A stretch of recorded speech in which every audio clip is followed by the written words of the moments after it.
हाँ जी, तो आपने एडोलसेंस मूवी तो देख ली होगी। तो एक सीन में 13 साल का जेमी पुलिस की कस्टडी में बैठा होता है। इंस्पेक्टर पूछता है, तुमने ये क्यों किया? जेमी चुप है, ना कोई गिल्ट ना ही रिग्रेट, सिर्फ कंफ्यूजन, बस एक ऑकवर्ड साइलेंस। और उस साइलेंस में, उस खामोशी में सिर्फ एक चीज नुमाया थी। ये बच्चा खुद भी नहीं जानता था, ये खुद भी नहीं समझ पा रहा था कि उसने ऐसा क्यों किया। उसने 13 साल की उम्र में एक लड़की का कत्ल, एक लड़की का मर्डर क्यों किया? नेटफ्लिक्स की सीरीज एडोलसेंस एक 13 साल के बच्चे जो एक मर्डर बन गया है उसकी कहानी है, लेकिन असल में ये हर उस सिस्टम की कहानी है जो फेल हो गया है, जैसे कि पेरेंट्स, टीचर्स और सोसाइटी। अस्सलाम वालेकुम बडीज, मैं हूं सानी खान, एक सर्टिफाइड क्लिनिकल साइकोलॉजिस्ट, और आज हम ब्रेक डाउन करेंगे इस मूवी से इंस्पायर्ड बहुत ही अहम पेरेंट्स एंड केयर गिवर्स की गाइडलाइंस का, जो हर पेरेंट, हर टीचर और हर अडल्ट को पता होनी चाहिए बिफोर इट्स टू लेट। जी, तो समझते हैं इस कहानी की डीप इनसाइट्स को। जेमी कुछ ऑनलाइन मिसोजिनिस्ट फोरम्स का हिस्सा बन गया था। उसे वहाँ रियल मैन बनने का लेसन मिलता है, जो हकीकत में सिर्फ और सिर्फ टॉक्सिक मैन बनने की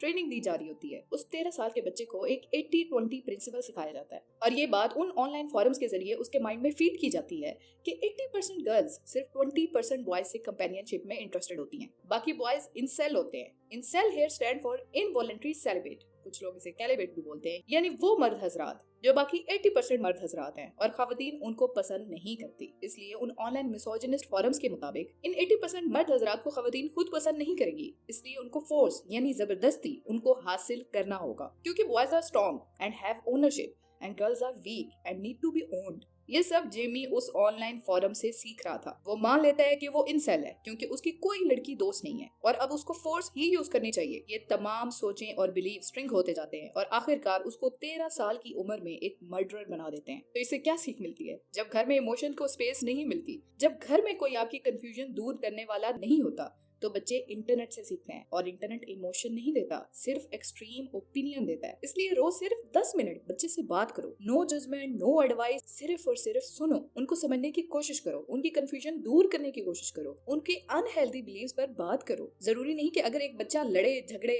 या तोड़ फोड़ करे, बदतमीजी करे, तभी वो बिगड़ रहा है। ऐसा नहीं है। हो सकता है उसके जेमी की तरह जहन में कुछ हाईली नेगेटिव बिलीव्स बन रहे हो और वो स्ट्रॉन्ग से स्ट्रॉन्ग होते जा रहे हो, पर ऊपर से वो बिल्कुल नॉर्मली बिहेव करता हो। तो आपको लगता होगा टेंशन की कोई बात नहीं, जरूरत ही नहीं बात करने की, लेकिन तब तक जब तक उसके बिलीव्स कोई खतरनाक कंसीक्वेंस ना दे दे। फिर आपको रियलाइज होगा कि मुझे टाइम देना था, पूछना था कि वो क्या सोचता रहता है, मैंने बताना था कि क्या ठीक है क्या गलत। ये एहसास आपको तब होगा। आज दो कुछ और इम्पोर्टेंट टिप्स हैं जो मैं आपको एंड पे दूंगी, लेकिन सबसे पहले इस मूवी को देखते हुए इस बात को ज़हन नशीब बना लें कि आपको अपने बच्चों की ऑनलाइन एक्टिविटीज पर नजर रखनी है, और उससे पहले तो कोशिश ये करनी है कि उनको ऑनलाइन कुछ एक्सप्लोर करने की जरूरत ना पड़े, वो आपसे डिस्कस करें। वैलिडेशन घर में मिले तो बच्चे को विजुअल टॉक्सिक इन्फॉर्मेशन की जरूरत नहीं पड़ती, वो उसे ढूंढनी नहीं पड़ेगी। और सिर्फ ये नहीं, रिसर्चर्स और साइंस ने ये प्रूव किया है कि टीनेजर का माइंड बहुत ही सेंसिटिव और वल्नरेबल होता है। जेमी जैसे कई टीन्स इंपल्स से डिसीजन लेते हैं, not because they are bad but because उनका ब्रेन का फ्रंटल कॉर्टेक्स इमेच्योर होता है, जो कि इंसान को मैच्योरिटी और समझदारी देता है। लेकिन उनका फ्रंटल कॉर्टेक्स होता ही इमेच्योर है, उसकी वजह से उनकी decision making, impulse control, risk calculation सब अंडर कंस्ट्रक्शन होता है। इसलिए वो दुनिया को और अपने आप को सही तरीके से ना समझ पाते हैं और ना ही कोई डिसीजन ले पाते हैं। दूसरी तरफ एमिगडाला, ब्रेन का इमोशनल कंट्रोलिंग पार्ट, इंतहाई ओवर रिएक्टिव होता है टीनेज में, इसलिए उनको छोटे से छोटा इमोशन भी 100 टाइम्स इंटेंस लगता है। और जानते हो उस वक्त इन टीनेजर्स को क्या चाहिए होता है? अटेंशन, सिर्फ और सिर्फ अटेंशन। और फिर होता यूं है कि ये अटेंशन और वैलिडेशन उनको घर में तो मिलती नहीं है, और फिर एक दिन एक रैंडम वैलिडेशन लाइन, एक रैंडम टच बन जाता है उनकी ऑब्सेशन का रीजन। इधर कुछ रियल टॉक है दोस्तों। अब इमेजिन करो ये सीन किसी जेमी की जगह लाहौर, मुल्तान या कराची की किसी टीनेजर का होता। एक लड़का या लड़की जो घर में कभी फील ही नहीं कर पाया कि उनकी बात से किसी को कोई फर्क पड़ता है, फिर स्कूल के किसी रैंडम लड़के या लड़की ने कह दिया तुम आज बहुत अच्छे लग रहे, खाना खाया आपने, बूम, डोपामिन, और वो बच्चे उसी वक्त 7वें आसमान पर पहुंच जाते हैं कि फाइनली उनको किसी ने नोटिस किया, फाइनली वो मैटर करते हैं। फिर हम कहते हैं पता नहीं आजकल के बच्चे क्यों बिगड़ गए। May be the real question is, क्या हमने उनको कभी इमोशनली देखा भी है? इसलिए मैं आपको यहाँ बहुत ही इंपॉर्टेंट, निहायत ही इंपॉर्टेंट साइकोलॉजी बैक्ड कुछ टिप्स देना चाहती हूँ जो टीनेजर की पेरेंटिंग के लिए बहुत इंपॉर्टेंट है। अब ये टिप्स जो मैं बताने जा रही हूँ दोनों जेंडर्स के लिए बहुत इंपॉर्टेंट है, पर ये specifically eastern cultures like Pakistan और इंडिया की जो टीनेजर बच्चियां हैं उनके लिए क्रिटिकली इंपॉर्टेंट ही नहीं, शदीद जरूरी भी है। सो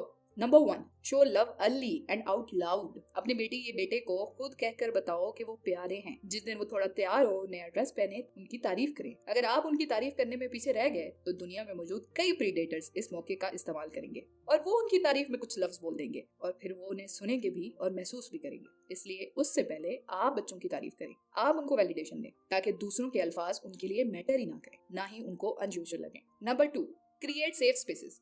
जब प्यूबर्टी स्टार्ट होती है, सिट देम डाउन और फिर उनको लव और अट्रैक्शन में फर्क समझाएं। ये वेरी वेरी इंपॉर्टेंट इनसाइट है जो 90% देसी पेरेंट्स कंसीडर ही नहीं करते। और वो क्यों? जी, शर्म के मारे। ये फर्क समझाते हुए उनको शर्म आ जाती है। फिर अगर बच्चे को शर्मनाक काम कर दें तो ये नहीं कहना कि गंदी औलाद हमारी जिम्मे लिखी थी। भाई, आपने वैसा बनाया है उनको। अगर आप फर्क समझाएंगे कि बेटा जी, इस एज में गली का शायद कपूर लगेगा, तो फिर वो शायद लैला बन के किसी मजरू के साथ रात के 3 बजे गायब ना हो और आपकी 1.5 इंच की नाक ना कटे। इसलिए ये फर्क उनको लाजमी समझाएं। Number 3, don't over restrict. घर जेल बन गया तो बच्चे पहला मौका मिलते ही भागेंगे। क्यूरियोसिटी एक नेचुरल नीड है। इससे पहले कोई और उनकी ये नीड पूरी करे और उनको नई चीज या उनको कोई नई जगह दिखा के अपना दीवाना बना ले, आप खुद उनकी क्यूरियोसिटी फुलफिल करें। उनको बाहर घुमाने ले जाएं, दुनिया दिखाएं अपनी खुद की सुपरविजन में। उनको खुद छोटे छोटे गिफ्ट्स ला के दें, इससे पहले कोई और दे, और फिर उनको इतनी आसानी से इम्प्रेस करके खुद का ऑब्सेस्ड बना ले। तो इन क्यूरियोसिटीज को खत्म करने का मौका दूसरों को ना दें, पहले ही अपने बच्चों की ये क्यूरियोसिटीज खुद खत्म करें। नंबर 4, कभी उनसे मशवरा लो, चाहे छोटा सा ही हो, स्पेशली बेटियों से, कि बेटा आज सोच रहा हूँ वेस्ट कोट पहनूं या ना पहनूं, तुम क्या कहती हो, सही लगेगा? इतनी छोटी सी बात भी पूछने से उनको लगता है कि देयर वॉइस मैटर्स, कि उनकी बात का फर्क पड़ता है, उनकी अहमियत है। उनको अहमियत दें ताकि वो अपनी अहमियत कहीं और ना ढूंढें। And that's how you change the game and get the software updated. जी, तो कभी आपको लगा कि आपको किसी ने सिर्फ इसलिए पसंद किया क्योंकि आप उनके लिए कुछ अलग, कुछ नए से थे, जैसा उन्होंने पहले कभी ना देखा, ना महसूस किया? और कमेंट्स में शेयर करें वो मोमेंट जब किसी रैंडम अटेंशन ने आपका दिमाग हिला के रख दिया था और बाद में समझ आया कि वो तो सिर्फ एक खाली जगह भर रहा था जो घर में और अपने लोगों की तरफ से खाली रह गई थी। तो बेटा हो या बेटी, प्यार की क्रेविंग रियल है, लेकिन उसका इलाज खामोशी नहीं, गाइडेंस है। आज किसी टीनेजर को इग्नोर ना करें, आंखों में देखिए और बोले, मैं सुन रहा हूँ आपको, आप इम्पोर्टेंट हो, आपकी बात इम्पोर्टेंट है। तो कल शायद वो किसी जेमी की तरह किसी थेरेपी रूम में ना बैठे हो। और हाँ, नेक्स्ट टाइम कोई बच्चा गलती करे तो सिर्फ बदतमीज कहने से पहले खुद से पूछ लेना, उसको बदतमीजी सिखाई किसने?